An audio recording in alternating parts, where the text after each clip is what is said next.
안녕하세요. 캔들피그와 김하백의 나불대화 시간입니다. 3월 들어서부터 부동산 경매 신청 건수 폭증에 대한 그런 기사들이 연일 쏟아져 나오고 있는데요. 5대 은행이 경매에 물린 돈이 10조가 넘는 걸로 드러나고 있고, 작년부터 늘기 시작하던 영끌족들의 한계 매물 증가에 가속도가 붙으면서 이제 결국 은행권의 아파트 담보대출 부실까지 언론의 도마 위에 오르기 시작했습니다. 물론 이런 중요한 기사들이 터져 나와도 코인이니 주식이니 하는 엄청난 기사 수에 밀려서 금세 마이너 기사 취급되는 게 현실이지만 알 건 알아야 하지 않겠습니까? 어떤 내용인지 한번 들어보도록 하겠습니다. 반갑습니다, 김하백님. 네, 안녕하세요. 작년 11월에 한 증권사에서 내년, 그러니까 올해 부동산 가격을 전망하면서 올해 2024년부터 부동산 가격이 드라마틱하게 폭락할 거라는 그런 굉장히 이례적인 보고서를 발표한 적이 있는데요. 그리 오래되지 않은 내용이라 아마 그때 내용을 기억하는 분도 계실 겁니다. 당시 이 보고서 때문에 부동산 투자 카페를 중심으로 각종 부동산 커뮤니티들이 난리가 한번 났었죠. 저희도 영상을 통해 그때 그 내용을 한번 소개를 했었는데요. 아무튼 그때 보고서를 보면 거기서 주장하던 내용의 요지는 이거였습니다. 일단 현재 고금리 상황이 앞으로도 장기간 계속 유지될 거라고 강조하면서 그 여파로 장기적으로 본다면 당시 작년 기준으로는 최대 30%까지, 그리고 이걸 지난 2021년에 부동산 가격이 최고점이었을 때 그때 기준으로 본다면 최대 50%까지 집값 하락이 2024년 올해부터 시작될 거라는 전망이었습니다. 사실 당시 보고서에서 21년 최고가였던 그때 부동산 가격 기준으로 50%까지 떨어질 수 있다고 전망한 게 되게 엄청난 말처럼 느껴지는데, 지금 실제로 실거래가를 봐도 21년 부동산 최고점을 찍을 때 최고가를 기준으로 보면 수도권이나 지방에서 20-30% 정도 이미 떨어진 곳 많기는 하죠. 맞아요. 아무튼 이때 보고서에 의미 있는 내용이 있었는데, 아마 지난 2019년도에 대출로 집을 사신 분들은 이제 피부로 느끼기 시작할 건데요. 그때 대부분의 대출금리가 2% 중후반대에서 아마 대출을 많이 받았을 겁니다. 5년 고정금리로. 네. 근데 2019년도에 2%대 5년 고정으로 이자를 내던 사람들이 이제 올해부터는 본격적으로 금리가 4%대까지 그렇게 튀게 될 거예요. 그리고 2020년, 21년 사상 최저금리로 더 많은 대출을 5년 고정금리로 대출받았던 그런 사람들이 25년, 26년 순차적으로 계속 몰려있죠. 맞아요. 당시 2%대 이자일 때 기준으로 본인이 매월 원리금 낼 수 있는 최대치로 돈 빌린 사람들은 사실 소득이 더 늘지 않는 이상해야 금리 인상이 무방비 상태란 말이에요. 이 사람들이 그동안은 5년 고정금리라는 그런 방파제가 되는 기간이 있었기 때문에 그동안은 고금리 영향을 크게 안 받았고 피할 수가 있었는데, 근데 이 사람들이 그런 고정금리 기간이 끝나고 이자가 4%대만 돼도 원래 내던 이자의 2배가 돼버리니까 감당 불가한 상황이 돼버리는 거예요. 그래서 이 부분을 지난 보고서에서 중요하게 지적을 한 겁니다. 이건 사실상 스케줄이 잡혀있는 문제죠. 암만 대출을 갈아타니 뭐니 해도 돈 빌릴 당시보다 금리는 훨씬 더 높고. 네. 그리고 그 보고서에서는 주택가격이 고점이었을 때 요 시기에 주로 집을 산 계층이 2030 세대라는 걸 또 위험 요인으로 지적을 했는데요. 특히 작년 일산 부동산 대책 이후로 정부가 대출 규제를 완화하고 정책 대출 금리 등을 낮춰주면서 이들 2030 세대의 주택 매매 비중이 급격하게 많이 늘게 됐는데요. 그런데 사실 2030 세대 같은 경우에는 기본적으로 다른 연령층에 비해서 이자 상환 능력 자체가 부족할 수밖에 없는 세대거든요. 모은 돈도 상대적으로 적어서 영끌한 사람들도 많고. 네. 근데 그게 올해부터 금리 상승에 따른 원리금 부담 증가로 이들 2030 세대가 지난 고점에서 집중적으로 매수한 집들이 본격적인 부동산 가격 하락의 트리거가 될 거라고 무게시를 이야기를 한 겁니다. 실제 최근에 통계청에서 발표한 조사 내용을 보면 2030 세대들의 대출 연체율이 제일 높은 곳으로 지금 나오고 있고요. 이들 2030 세대의 매수세가 집중됐던 그런 아파트에서 가격 하락세가 더 큰 걸로 지금 나오고 있는데요. 아무튼 다시 작년 보고서 내용으로 돌아가서 작년에 보고서가 발표될 당시에 부동산 시장 분위기는 아파트 가격이 반등하는 흐름이 나오고 있었는데요. 그럼에도 당시 작년 보고서에서는 아파트 가격의 반등 흐름하고는 관계없이 올해부터 이제 본격적인 시중금리 상승 여파와 그동안 누적된 공급 과잉 문제로 인한 역전세난, 그리고 급격한 경매 증가 등이 진행될 거라고 경고했는데요. 그런데 요때 보고서에서 한 전망이 지금 이제 본격적으로 현실화되어 가고 있는 모습이 현재 곳곳에서 드러나고 있어요. 지금 등장하고 있는 기사들 보면 쉽게 확인이 됩니다.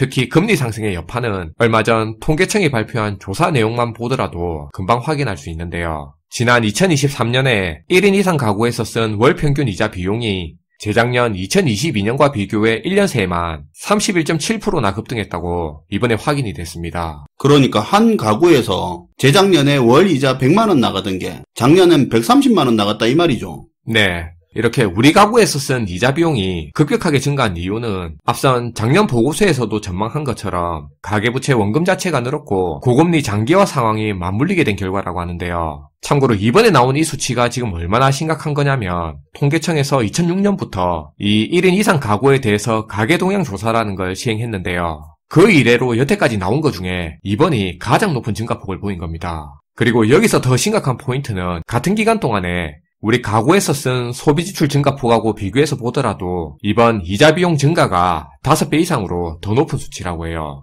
특히 소득이 낮은 서민 가구 같은 경우에는 음식료품에 대한 필수 지출마저 지금 줄였는데 이자로 나가는 지출은 오히려 더 늘어서 18%가 넘게 증가했다고 발표가 됐습니다. 그러니까 지금 빚 갚는 데 쓰는 비용이 계속 더 늘어나고 있는 상황인 거죠. 그러다 보니 이런 여파가 이제 지난 보고서에서도 언급된 것처럼 경매시장으로까지 그 충격이 지금 이어지고 있는데요. 경매시장 같은 경우는 부동산 경기의 선행지표라고 할 수 있습니다. 그래서 흔히 경매시장이 차갑게 식으면 부동산 시장도 하락기에 접어들었다고 그렇게 많이 인식을 하는데요. 올해 1월에만 신규 경매 신청 건수가 1619건으로 작년 1월과 비교해 56%나 급증했고요. 여기서도 특히 오피스텔하고 아파트 같은 경우가 경매 물건이 작년 동월과 비교해 62%나 늘어서 이쪽 시장이 유독 더 심각한 상황이라고 합니다. 현재 경매 신청 건수를 월별 통계 기준으로 보더라도 10년 6개월 만에 지금이 가장 많은 수치를 기록하고 있고요. 그런데 문제는 아직 이게 시작 단계라는 거죠. 고금리 직격탄을 맞은 가계와 기업 그리고 자영업자들이 빚을 제때 못 갚으면서 최근 경매 물건이 쏟아져 나오고 있는데요. 기업들 상황을 보더라도 현재 상장사들조차도 10곳 중에 4곳이 좀비 기업 상황으로 번 돈으로 이자조차 못 내고 있는 형편이고 여기에 한계에 부닥친 소상공인 자영업자들까지도 줄 폐업하는 상황이 겹치다 보니까 아파트, 빌라, 상가, 공장할 것 없이 곳곳에서 경매 물건이 계속 쏟아져 나오고 있는 거예요. 게다가 이런 상황에 이렇게 쏟아진 경매 물건들이 수차례 유찰로 가격이 내려가는데도 불구하고 주인을 못 찾는 사례가 속출하다 보니까 전국적으로 매물만 빠른 속도로 더 쌓여가고 있는 거고 여기에다 작년부터 시작된 전세 사기의 역전세 난 여파로 보증금을 돌려받지 못한 세입자들까지도 최근 강제 경매를 신청하는 건수가 계속 늘면서 속도를 더해가고 있다는 겁니다. 지난 3일에 동아일보에서 지지옥션하고 같이 해서 경매 대상에 들어간 부동산 매물을 약 2만 건을 전수 분석한 결과 재작년 2022년에 부동산 경매로 나온 매물에 5대 시중은행이 근저당권으로 물려있는 돈이 3조 5천억 원 수준이었습니다. 그런데 이게 올해 1월까지 불과 2년 만에 10조 원이 넘는 규모로 급증하게 된 거죠. 은행이 부동산을 경매에 넘겨서 돌려받아야 하는 돈의 규모가 그 정도라는 거죠. 그쵸. 저도 동아일보 그 기사 봤는데 2022년 1월부터 올해 1월까지 5대 은행이 대출 해소하려고 경매 넘긴 것 중에 4분의 1은 아직 낙찰자도 못 찾았고 그나마 그거 낙찰된 것 중에서 4건 중에 1건은 은행이 원래 돌려받아야 하는 돈보다 더 낮은 금액에 낙찰이 됐다고 하더라고요. 맞아요. 근데 이 5대 시중은행이면 선순위 대출일 텐데 선순위 채권자가 경매로 돈 회수를 다 못하는 상황이라면 도대체 가격이 얼마나 떨어졌다는 겁니까? 중요한 이야기를 하셨는데요. 금액도 금액이고 건수도 건수지만 사실은 전문가들이 이 부분을 더 크게 우려하고 있습니다. 사실 금융권 입장에서 보면 부동산 담보대출이 부실 가능성이 제일 낮은 대출이라고 볼 수 있는데요. 그런데 그렇게 안전하다고 판단한 대출에서 그것도 선순위 채권자인 1금융권조차도 경매로 자기들이 받아야 할 그 돈을 전부 다 회수를 못하는 일이 벌어진다는 건 금융권 입장에서 그동안 크게 문제시하지 않던 담보대출에서 그 리스크가 이제 본격적으로 수면 위로 떠오르게 된 거라는 거고요. 그래서 이런 이유로 이미 지금 많은 전문가들은 부동산 경기가 한동안 부진할 걸로 예상되는 만큼 지금부터라도 담보대출 부실에 대비해서 충당금 비율을 더 높여야 한다고 한 목소리를 내고 있는 겁니다. 그리고 현재 부동산 과열기 이후 침체를 겪으면서 부동산 가격 하락폭이 크다 보니까 경매 시장에서 평가하는 감정가 역시도 이런 시장 흐름에 따라 계속 낮아질 수밖에 없는데요. 그런데 앞에서도 얘기한 것처럼 감정가가 이렇게 낮게 책정되더라도 일단 입찰 자체가 없는 시장이다 보니까 낙찰도 그리 쉽지 않은 상황이고요. 그렇다고 낙찰되는 가격도 이렇게 낮아지는 감정가보다도 그거보다 더 낮은 가격으로 낙찰되다 보니까 현재 진행되고 있는 부동산 가격 평가에 대한 신뢰를 갖기가 어려운 시장이 된 겁니다. 그러니까 지금 시장에서 가치 평가니 뭐니 해도 실제 거래되기 전에는 실제 가격과 실제 부실을 제대로 알기가 어렵다는 게 여기서 지금 중요한 거고요. 부실 규모가 어느 정도인지 실제 가격이 얼마인지는 나중에 팔아봐야 그때 알 수 있는 거고요. 그게 지금 전문가들이 제일 우려하고 있는 문제입니다. 그리고 한동안은 이런 추세가 더 거세질 전망이라는 게 그게 지금 더 큰 걱정거리로 남아있는 상태고요. 경매 건수가 많아지면 이렇게 낮아진 부동산의 가치가 한 방에 반영돼 버린다는 그런 문제가 있죠. 오늘도 잘 들었습니다, 김하백님. 네, 감사합니다.